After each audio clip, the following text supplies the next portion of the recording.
Hello and welcome to a new episode of Jesuit Gupshup.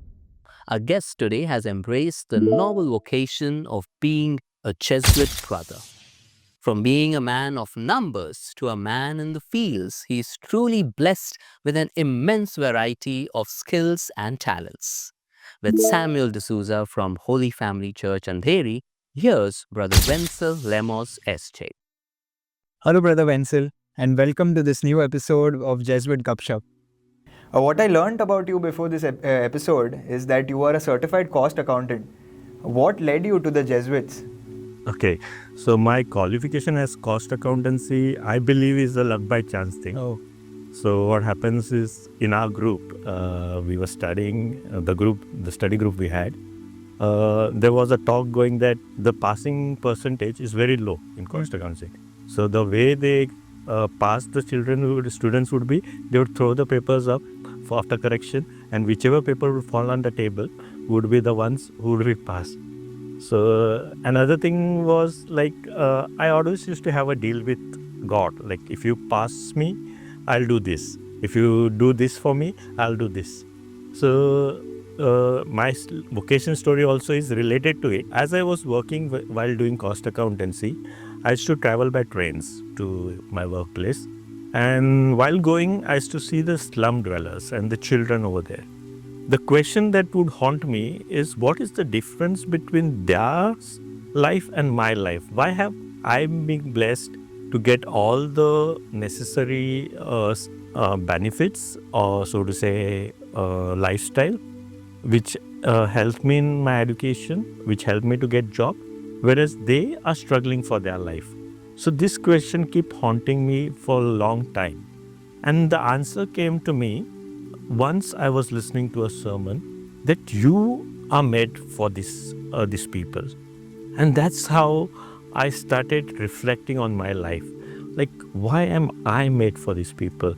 And I started searching for greater meaning in my life, whether I need to have a corporate life, a job which is from say 9 o'clock to night 6 o'clock. I have to sit in the office in front of the computer, or whether I need to move out and search for a deeper meaning in my life. And that's how I started searching for social work. Like I would do a lot of social work. I joined an organization which would work for physically challenged people. And still I was not satisfied. Then I went in search of some villages. So that's when I ended up with the Jesuits. And that's I came to know about the Jesuits. But still, I was still searching for it. I came back, I worked for 1 more year.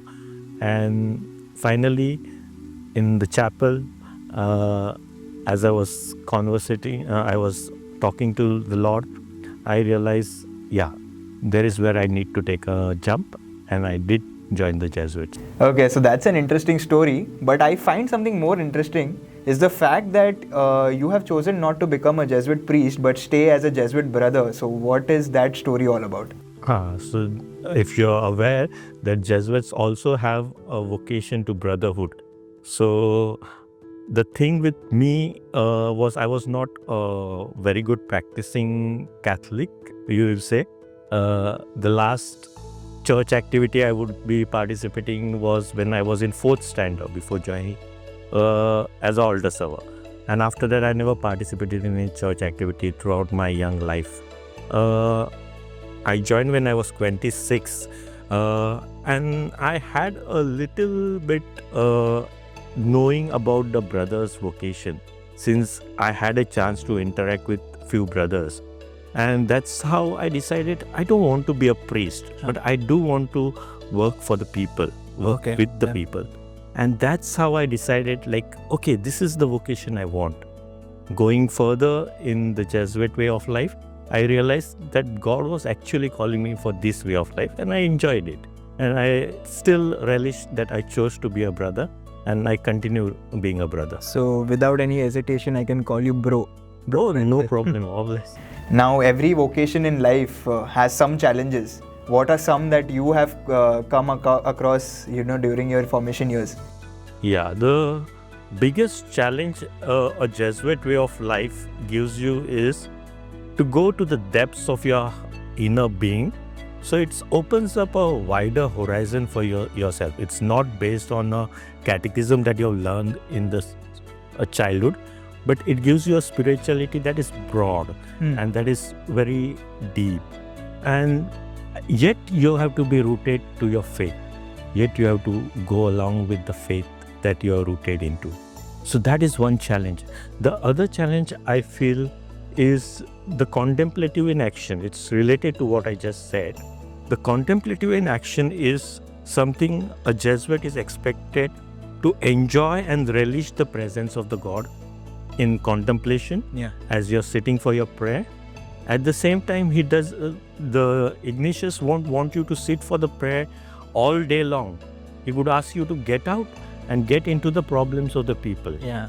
So you don't actually sit for prayers the whole day. At the same time, you have to be with the people outside the world with the materialistic thing. So there is a challenge of pull both sides. So when you're in the materialistic world is pulling you. And at the same time, if you're in the prayer, in the contemplative mode, the prayer side is pulling you. So this balance is something which is very challenging and very important in a life of a Jesuit. So that's a unique way of putting it.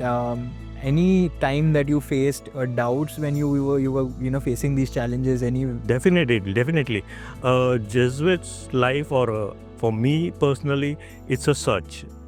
I still am searching for what you can say God, which is omnipresent. So it cannot be defined in time and space. So what we are trying to do is a search that is there. And when you are searching, there is always a doubt. Yeah. So whether your vocation, the whole story is always a doubt. But what really matters is the experience you get as you're going through this pilgrimage. So when you're going through this pilgrimage, there are confirmation boards at each signs. So you're reaching one destination, then you're getting a confirmation, yes, you're in the right place. And that's the presence of God that you feel, and then you continue your journey. So it's a journey that I've undertaken, and each one of us undertake. And we have to look for these signs where God says, yes, you are in the right place. And that's how you continue. So I'm finding this very interesting. Your life is very interesting. Can you throw some light on what your day as a Jesuit bro is? Right now I'm in Nandurbar, and it's a different day. Every day is a different day for that matter. So I begin the day with the Eucharist and the prayer, and then I have to organize my day as per the needs of the projects that I'm working on, as per the needs of the children, those are in the hostel, as per the needs of the community that I live with. Each day is a different day. You need to think it out. You need to know what your plans are, the broader vision the society has, the broader horizon the project is working on. So as per that, you're planning your weeks, your days, and your hours. So it's a different challenging and interesting days that I work. So for all of us, balance is something which is very difficult. So I want to learn from you, how do you balance your spiritual responsibilities and also your daily responsibilities as a Jesuit brother? Yeah, so as I mentioned before, contemplative in action is something very important that Ignatius will talk about. Yeah. Now, when I say about prayer life, it is to take everything to the Lord. Everything, your worries, your tension, all your works, if you just take it to the Lord, you see it getting eased out.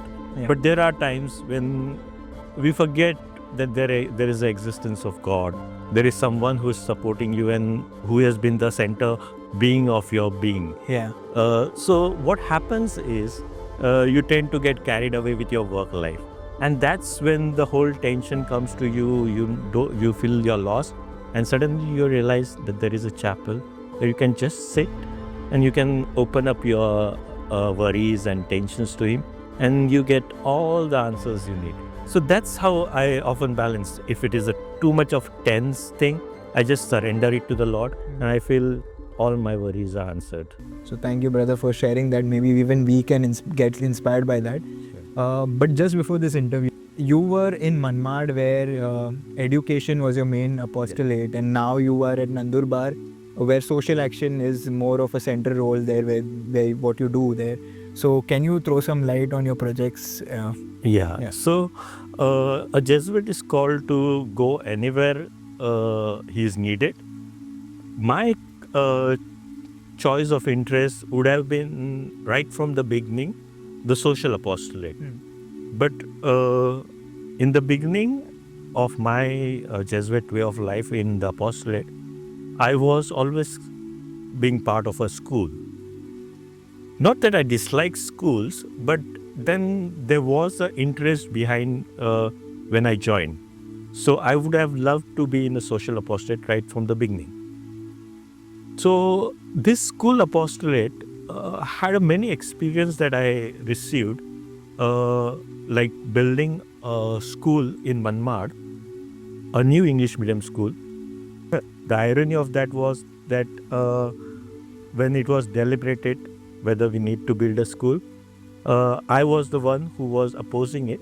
Okay. And then the provincial sort of entrusted the whole responsibility on me to build that school and even to start the classes. So the best part was I learned a lot. The whole project of the building, I learned so much about how do we do a minute level planning and how do you deal with the authorities. Now this experience sort of helps me when I work in Nandurbar with the projects. There are where I get the whole, I see how God has helped me to study certain things, to work on certain things, and now when I am in actual interest field that I wanted to be, and that's how it. So God works in a different way. So you may not like certain things in a particular period of time, but you see that God has a broader plans. He has a bigger plans for you and learnings for you. Yeah. So, Brother Wencesl, we've had a lot of serious talking, and thank you for your story this far. We have something fun planned out next. It's called a surprise round. Okay. So, this time around, we have a game that both of us are going to compete against each other. The game is pretty simple. It's called the word taboo. You can see there are chits in front of us. Each chit has a main word, and along with the main word, there are other 5 words. Okay. But these 5 words you cannot use to explain the main word to me. Okay. So, that's the game. Let's see who wins. And let it be a good competition. Got it. Something related to our profession, Okay. which we used right at the beginning of our college days, say after 12, and that helped us a lot.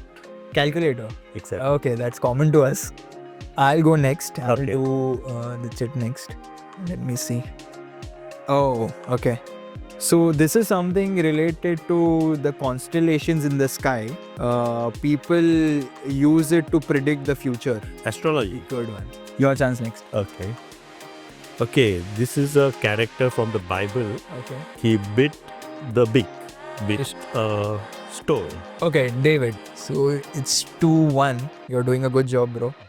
If I watch the movies and I like an actor, I will be called the dash of this actor. Fan? Yeah.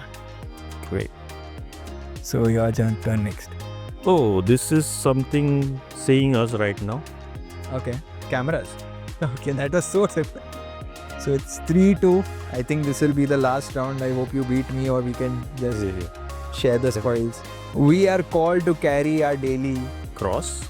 Thank you, brother. So I think we both are good at it. Great. Agree that there's no winner, but yeah.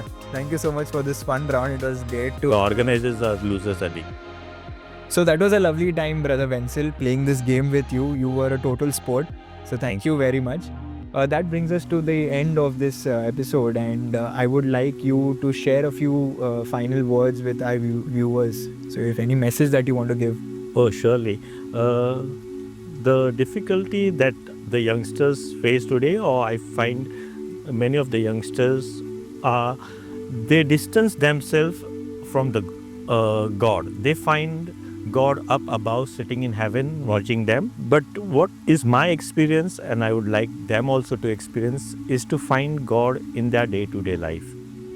if they can relate God's experience into their day-to-day life, that's how you come close to God. Maybe they need to rethink about the image of God that they have in their mind. They can surely take help of some priest or a mentor who can guide them in this aspect. The whole spirituality is called to get the best out of you, and that's what a youngster should be seeking to do. So that's my message to them. Thank you, Brother Wencesl. I mean, that's a really good point that you said, that we need to rethink our spirituality and simplify it and not distance God. So that's a really unique point that I felt. That brings us to the end of another episode of Jesuit Gupshup. Thank you. What led you to the Jesuits? Thank you. Blah blah blah. Okay, so that's an interesting story. So the first word is fish type. You cannot say. You have to explain this word. You have to explain to me without using the file. We are called to carry our daily. A few minutes later. Cross. Okay, let's just skip the chat. That was easier.